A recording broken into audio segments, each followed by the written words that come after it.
Assalamualaikum warahmatullahi wabarakatuh. Halo semuanya, perkenalkan nama saya Silva Siti Mubarokah dari kelas 11 IPA 7 akan menjelaskan materi PKN. Materi PKN kali ini yaitu mewaspadai ancaman terhadap negara dalam Bhinneka Tunggal Ika. Ada 5 ancaman terhadap negara dalam bingkai Bhinneka Tunggal Ika. Di antaranya adalah 1. Ancaman terhadap integrasi nasional. 2. Ancaman terhadap bidang politik. 3. Ancaman terhadap bidang ekonomi. 4. Ancaman terhadap bidang sosial budaya.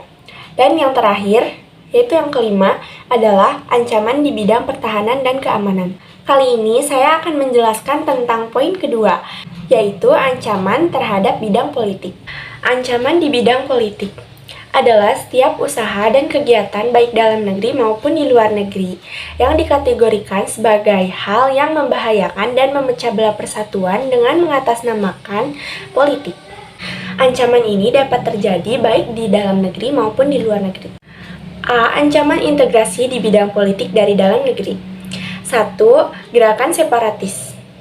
Di antaranya adalah A. Republik Maluku Selatan atau disingkat menjadi RMS. Merupakan gerakan seperti yang menolak integrasi dan hanya ingin membentuk negara sendiri yang lepas dari negara timur, disingkat menjadi MIT maupun NKRI. B. Gerakan Andi Aziz di Makassar. Dilatar belakangi oleh sikap penolakan Andi Aziz terhadap masuknya TNI ke wilayah Sulawesi Selatan. C. PRRI atau Permesta. Disebabkan hubungan tidak harmonis antara pemerintah pusat dan daerah, terutama di Sulawesi dan Sumatera. 2. Korupsi. Korupsi dapat terjadi jika pejabat negara menyalahgunakan kekuasaan mereka hanya demi mencari keuntungan semata untuk pribadi dengan cara korupsi. 3. Konflik SARA yang dikaitkan dengan politik. Indonesia sendiri memiliki berbagai macam suku, ras, dan juga agama. Indonesia merupakan salah satu negara yang Bhinneka Tunggal Ika sehingga banyak sekali budaya yang berbeda. Ironisnya, di Indonesia saat ini banyak sekali konflik yang tercipta akibat adanya perbedaan agama dan suku yang didalangi oleh bidang politik. 4. Penurunan paksa pemerintahan. Imbas dari penurunan itu adalah krisis ekonomi yang melanda, sistem pemerintahan yang semrawut, bahkan banyak kerusuhan terjadi di mana-mana. 5. Isu-isu politik. Contoh dari isu-isu politik. Ada yang mencuat ketika pemilu terjadi, hingga memecah belah kubu politik. Isu-isu politik mengenai pejabat dan pemerintahan tertentu. 6. Pelanggaran HAM. HAM merupakan hak yang melekat pada setiap warga negara dan sifatnya adalah mutlak. Jika terjadi pelanggaran HAM di sebuah negara, maka itu juga bisa menjadi ancaman karena HAM sendiri merupakan salah satu pandangan dari politik. B. Ancaman integrasi di bidang politik dari luar negeri. 1. Terorisme. Sebenarnya, terorisme ini juga banyak berasal dari negara sendiri.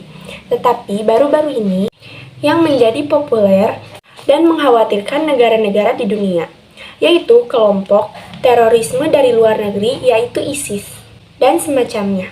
Terorisme banyak mengambil warga negara asli Indonesia dan menjadikannya sebagai anggota. Tentu saja terorisme ini sangat meresahkan negara, sehingga sangat perlu diberantas.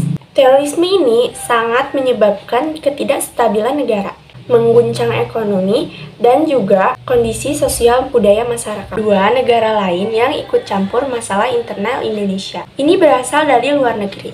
Ancaman politik itu tak lain dan tidak bukan adalah jika negara lain ikut campur dengan masalah internal yang dialami Indonesia sendiri, seperti urusan hak asasi manusia yang ada di Indonesia, pemilihan umum, maupun masalah hukum yang seharusnya menjadi permasalahan Indonesia dan harusnya diselesaikan sendiri oleh pemerintahan Indonesia yang berwenang.